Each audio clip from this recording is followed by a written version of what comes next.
ବାସ୍ତୁଦୋଷ ଓ ତାର ପ୍ରତିକାର।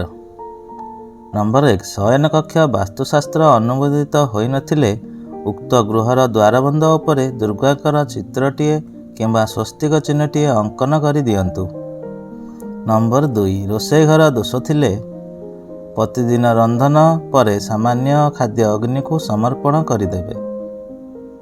ନମ୍ବର 3। କୂପ, ନଳକୂପ, ଜଳସ୍ରୋତର ସ୍ଥିତି ଦୋଷ ସ୍ଥଳେ ଗୃହର ଐଶାନ୍ୟ କୋଣରେ ଗୋଟିଏ ନର୍ତ୍ତକ ଗଣେଶଙ୍କ ମୁଖ ପଶ୍ଚିମ ଦିଗ ଆଡ଼କୁ ରଖି ସ୍ଥାପନ କରିବେ। ନମ୍ବର 4। ଶୌଚାଳୟ ସ୍ଥିତି ଦୋଷ। ଏ କ୍ଷେତ୍ରରେ ଗୃହର ନୈಋତ୍ୟ କୋଣରେ ଗୋଟିଏ ନଡ଼ିଆ ଗଛ ପୋତିଦେବେ। ନମ୍ବର 5। ଦ୍ୱାର, ଝରକା ପୂର୍ବପଟେ ନଥିଲେ ପୂର୍ବପଟେ ଘରର ବାରଣ୍ଡା କରନ୍ତୁ। ଏ ପାର୍ଶ୍ୱରେ ଥିବା ବଡ଼ ବଡ଼ ବୃକ୍ଷ ସବୁ କଟାଇ ଦିଅନ୍ତୁ। ନମ୍ବର 6। ଭୂମିର ଉଚ୍ଚା ନିଚା ଦୋଷ ଥିଲେ ପଶ୍ଚିମ ଦିଗ ଉଚ୍ଚା ନଥାଇ ନିଚା ଥିଲେ ଦୋଷ।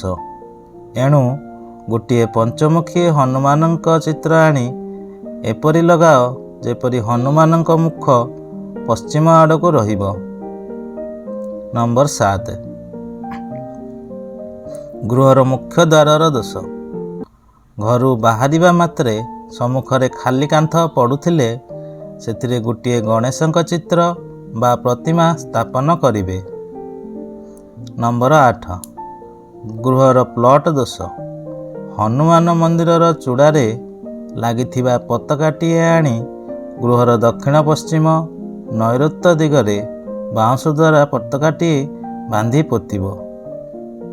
ନମ୍ବର 9। ଗ୍ୟାରେଜ, ଗୋଦାମ ଘର ଦୋଷ। ବିଷ୍ଣୁ ମନ୍ଦିରରୁ ପତାକାଟିଏ ଆଣି ବାଉଁଶ ଦ୍ୱାରା ପ୍ରସାଦ ଉପରେ ବାନ୍ଧିବ। ନମ୍ବର 10। ସିଡ଼ି ଗୃହ ଦୋଷ। ପ୍ରତି ସଂକ୍ରାନ୍ତି ଦିନ ସନ୍ଧ୍ୟାରେ ଝୁଣା ଧୂପ ଦ୍ୱାରା ଗୃହକୁ ଧୂପିତ କରିବେ।